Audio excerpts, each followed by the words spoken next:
इसमें हमारे पास है रिव्यू क्वेश्चंस। अब टॉपिक से रिलेटेड जितने भी क्वेश्चंस होंगे वो सारे हम लोग करेंगे, ठीक है।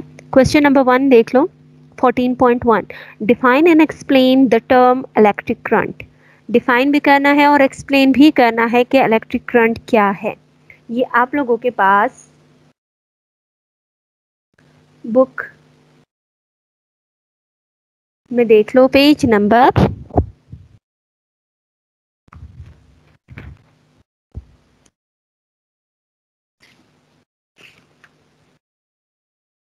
91। इसमें सबसे पहले आप करोगे क्या, करंट की पहले डेफिनेशन लिखोगे, इलेक्ट्रिक करंट, जो कि आप एक ब्लू कलर के बॉक्स में नजर आ रहा है। हेडिंग देनी है आप लोगों ने इलेक्ट्रिक करंट, उसके बाद इसकी डेफिनेशन लिखोगे। The rate of flow of electric charge through any cross sectional area is called a current. ये करने के बाद फिर नीचे जो लिखा हुआ है कि if the current Q is passing through any area in a time T then the current I flowing through it will be given by, ये इसका फॉर्मूला आ जाएगा कि current equal to charge divided by time. अब यहाँ पे हम इसके सिंबल्स यूज करेंगे। करंट जो है उसको हम डिनोट करेंगे आई से, equal to charge Q, and time जो है वो स्मॉल टी से, and the SI unit of the current is ampere. पहले आप लोगों ने ये चीज लिखनी है। देन उसके बाद अब हमने इसको क्या करना है, थोड़ा सा एक्सप्लेन करना है, ठीक है। इसकी एक्सप्लेनेशन देनी है। तो इसकी एक्सप्लेनेशन जो आप लोग करोगे, ये इसी डेफिनेशन से ऊपर आप लोग के पास एक पैराग्राफ आ रहा है। Electric current is produce due to the flow of either a positive charge और अ नेगेटिव चार्ज और both of the charges at the same time. फिर उसके बाद इन्होंने बताया कि मेटल्स में कैसे होगा। In metals the current is produce only due to the flow of the free electrons, that is the negative charges. In case of electrodes, its molecule in aqueous solution dissociate among the positive and negative ions, so the current in the electrolyte is produced due to the flow of both the positive and negative charges. Clear? मेरी आवाज आ रही है आप लोगों को? Clear. ठीक है, ये इसी पेज नंबर 91 पे है ये आंसर आपके पास, ठीक है। अच्छा आयशा, पहले मैंने इसकी डेफिनेशन बताई, ठीक है। डेफिनेशन के बाद उसमें हमने लिख दिया कि इसका फॉर्मूला क्या होगा, यूनिट भी लिख दिया, ठीक है। उसके बाद आप लोग हेडिंग दे दो एक्सप्लेनेशन। एक्सप्लेनेशन में इसी से, ये डेफिनेशन से जो ऊपर एक पैराग्राफ आ रहा है, electric current is produce due to the flow of either a positive charge और अ नेगेटिव चार्ज और both of charges at the same time. मिला आपको? यहाँ से लेकर एंड तक आपने लिखना है, ठीक है। सो ये जो दिया हुआ है कि so the current in the electrode is produced due to the flow of both the positive और नेगेटिव चार्जेस। ठीक है, ये हो गया हमारे पास क्वेश्चन नंबर 1। अब हम आते हैं क्वेश्चन नंबर 2 की तरफ। क्वेश्चन नंबर 2 है कि what is the difference between electronic current and conventional current. Electronic current क्या है और कन्वेंशनल करंट क्या है, इनका डिफरेंस बताना है। तो ये आप लोगों के पास पेज नंबर 93 पे देखो, ये है 14.1 का, और 14.2 जो है वो आप लोग उसको देख लो पेज नंबर 93 पे। पहले इन्होंने एक डेफिनेशन दी है किसी इसकी कन्वेंशनल करंट की। अच्छा, इन दोनों का मैं डिफरेंस बता रही हूँ, वो आप लोग एक दफ़ा देख लो, ठीक है। मैं एक दफ़ा एक्सप्लेन करके देती हूँ, इसके बाद फिर मैं बता दूंगी कि कैसे आप लोगों ने लिखना है। इलेक्ट्रॉनिक करंट जो है उसमें हमारे पास दोनों ही चार्जेस मौजूद होते हैं, कैन बी आइदर पॉजिटिव और नेगेटिव, बट जो कन्वर्शनल करंट होता है वो सिर्फ हमेशा हमारे पास क्या होता है, इज ऑलवेज ऑफ पॉजिटिव, ठीक है। इलेक्ट्रॉनिक करंट में दोनों हमारे पास चार्जेस प्रेजेंट होती हैं, नेगेटिव चार्जेस भी होंगी और पॉजिटिव चार्जेस भी होंगी, बट जो कन्वेंशनल करंट है उसमें सिर्फ पॉजिटिव चार्ज होता है। ये फर्स्ट पॉइंट है। सेकेंड पॉइंट है कि the conventional current of an electron flow is positive whereas electronic current is a negative. कि अगर हम इन दोनों में, इन करंट्स के दोनों में कंपेयर करें कि फ्लो कैसे होता है करंट का, तो जब हम इलेक्ट्रॉन्स का फ्लो कैसे होता है, तो कन्वेंशनल करंट में हमेशा जो इलेक्ट्रॉन्स का फ्लो होगा वो पॉजिटिव की तरफ होगा, और जो इलेक्ट्रॉनिक करंट है हमारे पास उसमें इलेक्ट्रॉन्स की जो मूवमेंट होगी या फ्लो होगी वो नेगेटिव की तरफ होगी। क्लियर? 10th क्लास, मेरी आवाज आ रही है आप लोगों को? Yes sir.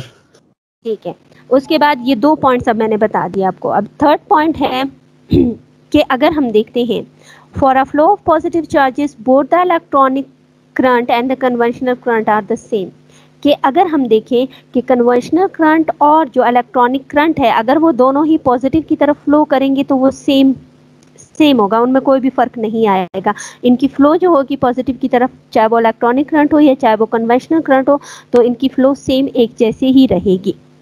नंबर 4 पॉइंट कि अगर हम देखें ऑलमोस्ट जितने भी हमारे पास इलेक्ट्रिकल सर्किट्स होते हैं उनमें ज़्यादातर जो यूज़ होता है किस चीज़ को हम यूज़ करते हैं, इलेक्ट्रॉन्स की फ्लो को यूज़ किया जाता है। वो क्यों? बिकॉज क्योंकि ये हमारे पास सेफ होता है। ठीक है, that it can be safely stated that the conventional current equal to negative electronic current, क्योंकि ये हमारे पास क्या होता है, हम इसको मतलब सेफ होता है ये हमारे पास। अगर हम कन्वेंशनल करंट को कंपेयर करेंगे इलेक्ट्रॉनिक करंट से तो कन्वेंशनल करंट जो होता है वो हमारे पास इक्वल होगा इलेक्ट्रॉनिक करंट के नेगेटिव के, क्योंकि वो हमारे पास नेगेटिव होता है तो इसका पॉजिटिव है, तो ये एक दूसरे के अपोजिट होंगे। फिर है कि इन कन्वेंशनल करंट में अगर हम देखें तो फ्लो ऑफ इलेक्ट्रॉन्स को अगर हम एज्यूम करें तो वहाँ पे जो फ्लो होती है as a flow of proton on a opposite direction, कि इनमें जो फ्लो ऑफ इलेक्ट्रॉन होता है वो क्या है, वो एक दूसरे के अपोजिट डायरेक्शन में होती हैं। अच्छा, अब ये मैं आप लोगों को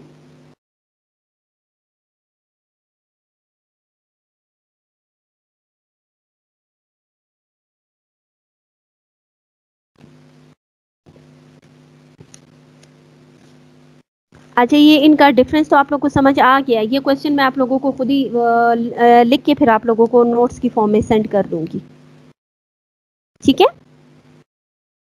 यस सर।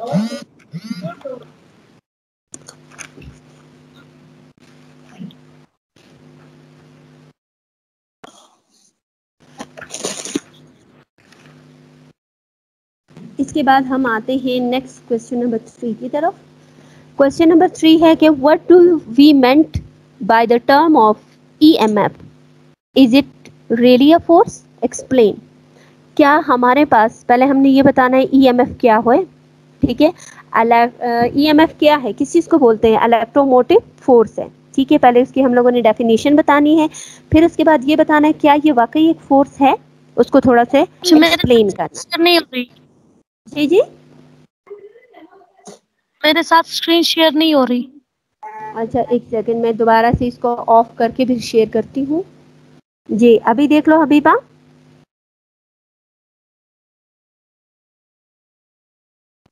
यस सब हो रही। चले ठीक है, अब हम आते हैं क्वेश्चन नंबर 3 की तरफ। 14.3 क्वेश्चन है हमारे पास कि ईएमएफ का क्या मतलब है, इस ये टर्म है क्या, और क्या ये जब हम इसकी डेफिनेशन लिखेंगे तो क्या ये वाकई में एक फोर्स है, तो उसको थोड़ा सा एक्सप्लेन भी करना है हमने। ये आप लोगों के पास है बुक पेज नंबर,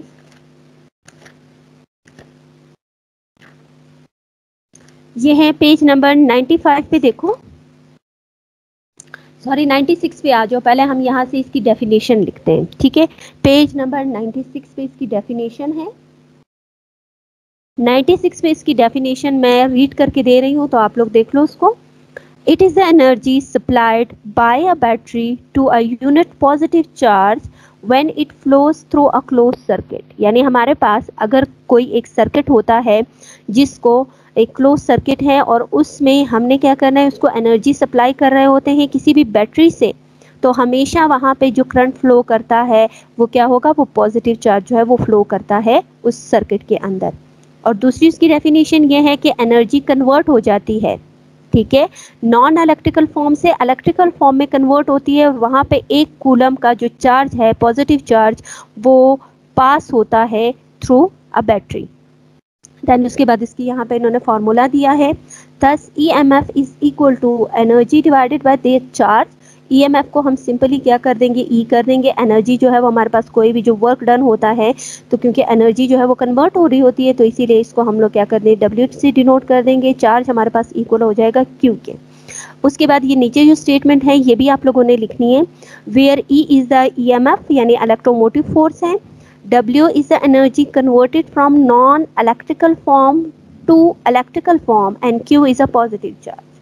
ठीक है, Q हमारे पास क्या है, पॉजिटिव चार्ज है. उसके बाद हमने इसका यूनिट भी लिखना है, हेडिंग देनी है आप लोगों ने यूनिट की. उसके बाद आप लोग लिखोगे the unit for EMF is joule per coulomb which is equal to watt in SI system. ठीक, hence if the EMF of the battery is, अब यहाँ पे वो एक एग्जाम्पल के तौर पे बता रहे हैं कि हमारे पास अगर एक बैटरी है जिसका इलेक्ट्रोमोटिव फोर्स जो है वो 2 वॉट है, तो उसकी जो टोटल एनर्जी वो बैटरी सप्लाई करेगी वो कितनी एनर्जी सप्लाई करेगी, वो 2 जाउल की एनर्जी सप्लाई करेगी. जब वहाँ से करंट जो फ्लो करेगा वो कितना कूलम का होना चाहिए, वो 1 कूलम का करंट फ्लो करेगा इस क्लोज सर्किट के अंदर. ठीक, अब इसके बाद इसकी थोड़ी हम लोगों ने एक्सप्लेनेशन देनी है. टीचर ये फोर्स तो नहीं है ना टीचर, ये जी जी सर ये जो EMF है सर ये फोर्स तो नहीं है ना टीचर. EMF इलेक्ट्रोमोटिव फोर्स है, यानी जब हम इलेक्ट्रिक करंट जो हमारे पास फ्लो कर रहा होता है ना, तो अभी हमने वो बाद में मैं एक्सप्लेन करके बता रही हूँ कि क्या ये वाकई हमारे पास फोर्स है या नहीं है. ठीक है, तो ये फोर्स तो नहीं हुआ, ये हमारे पास क्या है, एक वोल्टेज है. ठीक है, उसके एक्सप्लेनेशन मैं आगे बताती हूँ. फार्मूला भी लिखे? जी बिल्कुल, फार्मूला लिखना है. फार्मूले के नीचे जो ये अभी पूरा पैराग्राफ मैंने रीड किया है सर्किट तक, ये पूरा लिखना है. ठीक है, उसके बाद आ जाओ पीछे पेज नंबर 95 की तरफ. अब इसको थोड़ा हमने एक्सप्लेन भी करना है कि सोर्स क्या है इसकी. ठीक है, बैटरी की. ये अभी यहाँ पे जो लिखा हुआ है इलेक्ट्रोमोटिव फोर्स, यहाँ पे हेडिंग आपने लोगों ने देनी है सोर्स ऑफ इलेक्ट्रोमोटिव फोर्स. इसकी सोर्स क्या है, अ सोर्स ऑफ यानी इलेक्ट्रोमोटिव फोर्स हमारे पास आता कहाँ से है, कहाँ से हमें ये मिल सकता है. तो इसका आंसर ये है कि द सोर्स ऑफ इलेक्ट्रोमोटिव या EMF जो कन्वर्ट करता है नॉन इलेक्ट्रिकल एनर्जी को, ये हमारे पास केमिकल एनर्जी हो सकती है, मैकेनिकल हो सकती है, थर्मल एनर्जी हो सकती है, ये इसको कन्वर्ट कर देता है. मतलब ये एक सोर्स इसको कन्वर्ट कर देता है इलेक्ट्रिकल एनर्जी में. फॉर एग्जांपल, जैसे कि हमारे पास अगर हम बैटरीज देखते हैं या टर्मो कपल्स देखते हैं या जनरेटर्स वगैरह देखते हैं, तो ये सारे क्या है, इलेक्ट्रोमोटिव फोर्सेस होती हैं. When a conductor is connected to a battery, जब हम किसी भी कनेक्टर को बैटरी के साथ कनेक्ट कर देते हैं तो हमारे पास करंट जो है वो फ्लो करता है. किस चीज़ की वजह से, क्योंकि उनके बीच में, दोनों टर्मिनल्स के बीच में पोटेंशियल डिफरेंस क्रिएट होना शुरू हो जाता है, तो इसकी वजह से वहाँ पे करंट जो है वो फ्लो करता है. ठीक है, ये यहाँ तक लिखना है आप लोगों ने.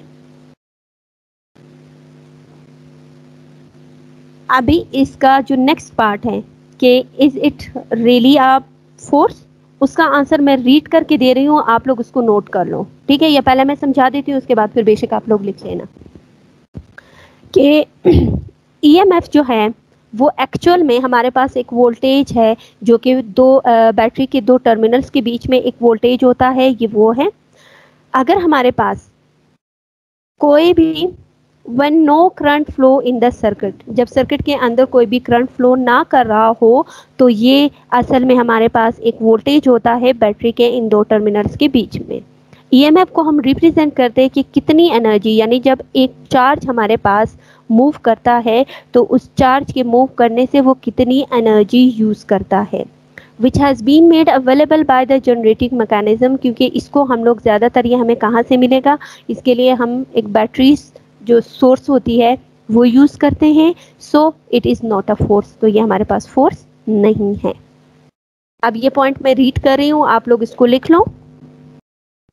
Yes sir. और ये सर ठीक है, अभी हम लोग इन दोनों का डिफरेंस मैं आपको बता रही हूँ कि इन दोनों में डिफरेंस क्या है. ठीक है, पहला तो ये है कि इलेक्ट्रोमोटिव फोर्स में अगर हम उनका पोटेंशियल डिफरेंस देखेंगे तो पोटेंशियल डिफरेंस हम 2 टर्मिनल्स के देखेंगे. किस चीज़ में, उसके सेल में, क्योंकि बैटरीज यूज़ करते हैं इलेक्ट्रोमोटिव के किसी भी एक ओपन सर्किट के अंदर. और जो पोटेंशियल डिफरेंस है वो हमारे पास क्या होगा, it's bringing a unit positive charge from one point two another in A circuit.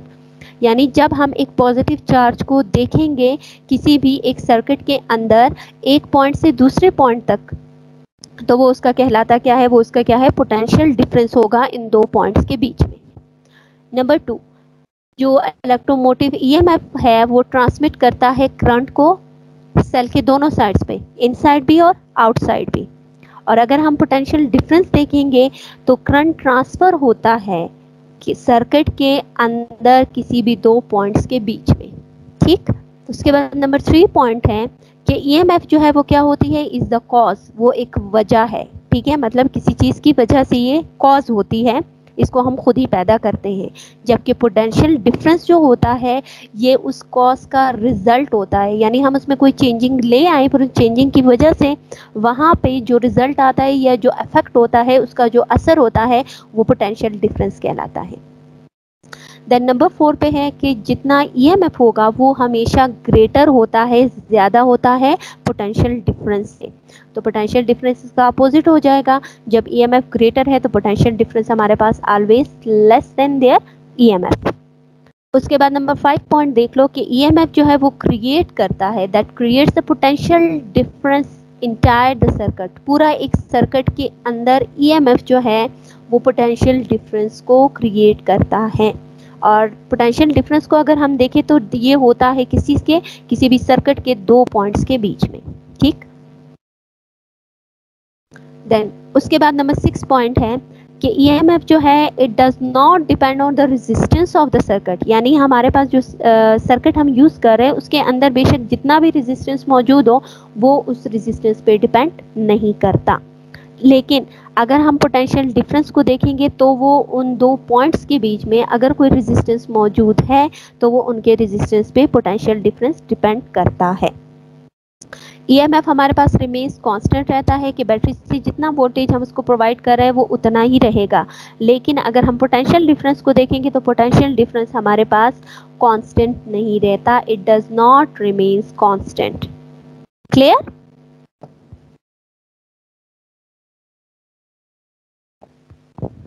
Tenth class, मेरी आवाज आ रही है? ये पॉइंट क्लियर हुआ? Yes sir. Yes sir. चले ठीक है। अच्छा, इसका अभी आप लोग बेशक स्क्रीनशॉट ले लो, फिर बाद में इसको, या अभी आप लोगों ने नोट कर लिया इसको? स्क्रीनशॉट ले लिया।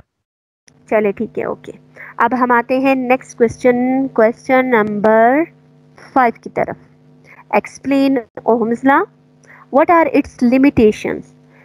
ओहम्स लॉ को एक्सप्लेन करना है और साथ में उसकी लिमिटेशंस बतानी है कि ओहम लॉ जो है वो कहाँ कहाँ पर सिर्फ अप्लाई हो सकता है, उसकी लिमिट्स कितनी हैं। तो ये क्वेश्चन आप लोगों के पास बुक में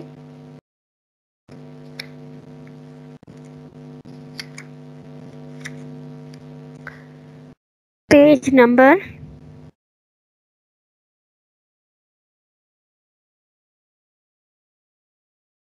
5, ये है आपके पास पेज नंबर 97 पे, ठीक है। अब इसको ज़रा देख लो। पहले हम इसको डिफाइन करते हैं, इसका फार्मूला और यूनिट वगैरह बताते हैं, उसके बाद हम आगे इसको थोड़ा सा एक्सप्लेन भी करेंगे। लिमिटेशंस बताती हूँ। तो ये पेज 97 पे आ जाओ, बुक में आप लोग पेज नंबर 97 को ओपन करो। इसके बाद मैं बता रही हूँ तो वही उसी पे आप लोग साथ में निशान लगाते जाओ। ओपन हो गया? Yes sir. ठीक है। यहाँ से जो ब्लू कलर का बॉक्स है उसमें इसकी डेफिनेशन दी हुई है। The amount of current passing through a conductor is directly proportional to the potential difference applied across its end provided the temperature and the physical state of the conductor does not change। यानी हम अगर कोई conductor use कर रहे हैं तो उस conductor को हम जितना भी उसको करंट प्रोवाइड कर रहे हैं उसमें से जितनी भी करंट, जितना अमाउंट ऑफ करंट उसमें से पास हो रहा है वो डायरेक्टली डिपेंड करता है किस चीज़ पे, उनके दो जो एंड्स या दो हमारे पास टर्मिनल मौजूद है, उन टर्मिनल के बीच में जितना पोटेंशियल डिफरेंस होगा वो करंट का फ्लो जो है वो उसके डायरेक्टली उस पर डिपेंड करेगा। और इसके अलावा जो कंडक्टर का हमारे पास जो टेम्परेचर शुरू में होता है इनिशियली, और उसकी जो फिजिकल स्टेट होगी वो सेम एंड तक भी कंडक्टर का, ना हमने उसकी फिजिकल स्टेट को चेंज करना है और ना ही हमने उसको टेम्परेचर को चेंज करना है। सो अब इसको मैथमेटिकली अगर हम देखें तो current is I directly proportional to V, या V जो है वो पोटेंशियल डिफरेंस जो है वो डायरेक्टली डिपेंड करता है करंट पे, या करंट जो है वो डायरेक्टली डिपेंड करता है उसके वोल्टेज पे या पोटेंशियल डिफरेंस पे। सो अब इसमें से हम क्या निकाल रहे हैं, उसका वोल्टेज देख रहे हैं। So V is equal to I R. I जो है वो करंट है और R जो है वो किस चीज़ को रिप्रेजेंट कर रहा है, R is the constant of proportionality, यानी प्रोपोर्शनैलिटी का साइन हटा के यहाँ पे हम जो एक कांस्टेंट वैल्यू लगा रहे हैं, कांस्टेंट अल्फाबेट लगा रहे हैं, वो हमारे पास क्या है, कैपिटल R है। और ये कैपिटल R जो है ये रिप्रेजेंट करता है उस कंडक्टर के रेजिस्टेंस को। So the SI unit is ohm. यहाँ पे जो हमारे पास SI यूनिट है वो इसका क्या है, ओहम है। और इसके जो सिंबल है वो भी यहाँ पे आप दिया हुआ है, and it is denoted by a symbol of this. जो ओहम का सिंबल है उससे इसको रिप्रेजेंट किया जाता है। यहाँ तक क्लियर हुआ? Yes sir.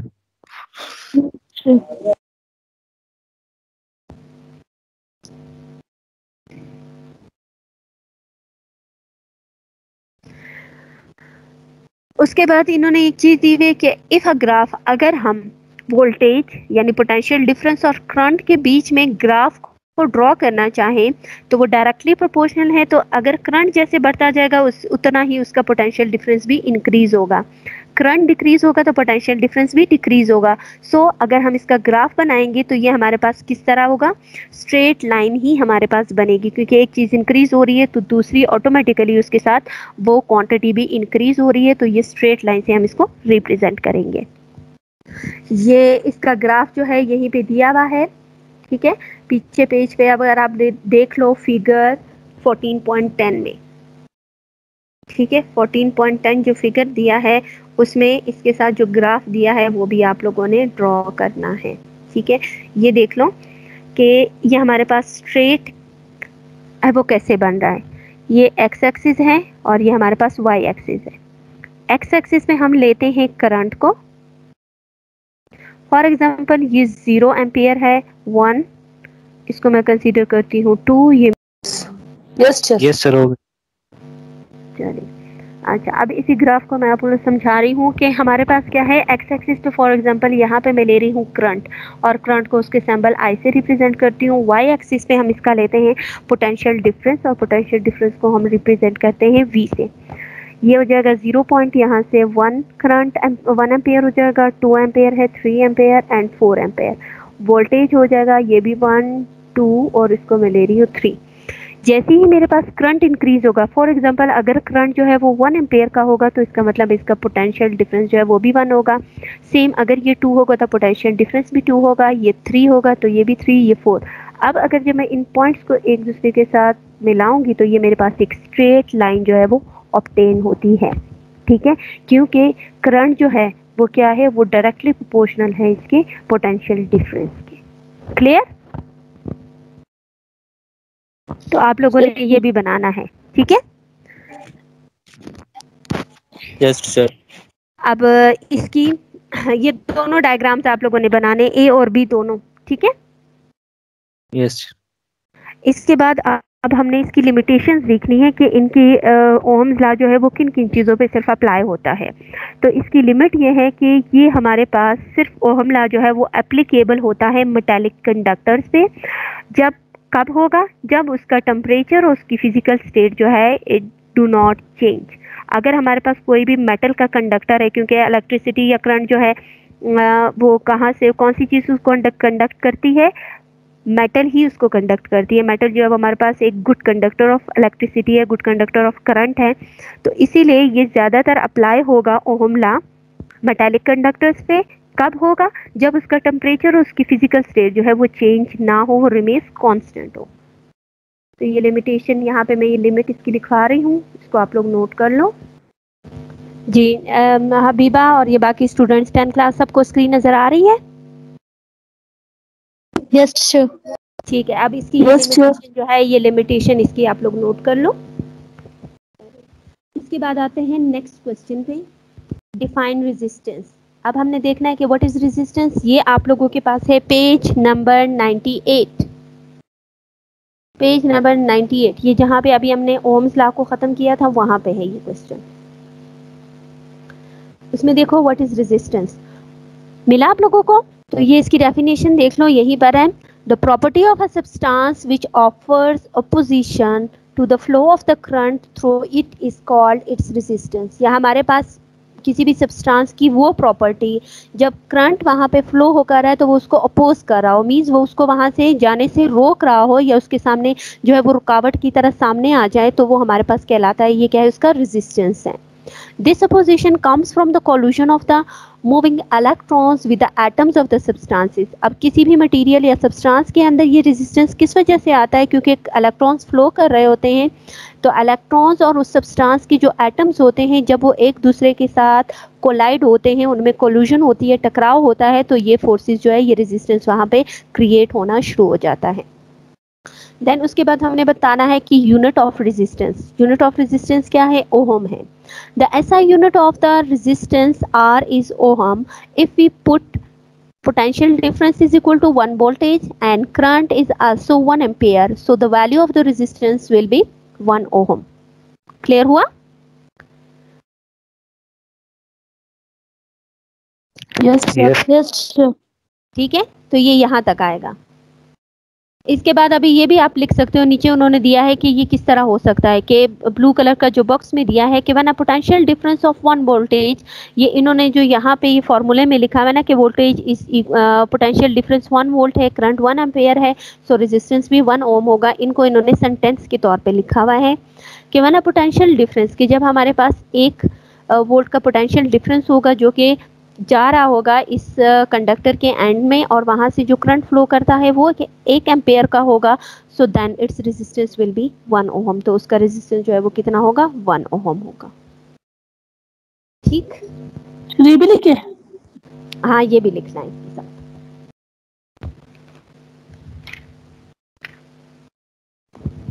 अच्छा, हमारे पास तो टाइम का पता ही नहीं चला, पीरियड भी खत्म हो गया।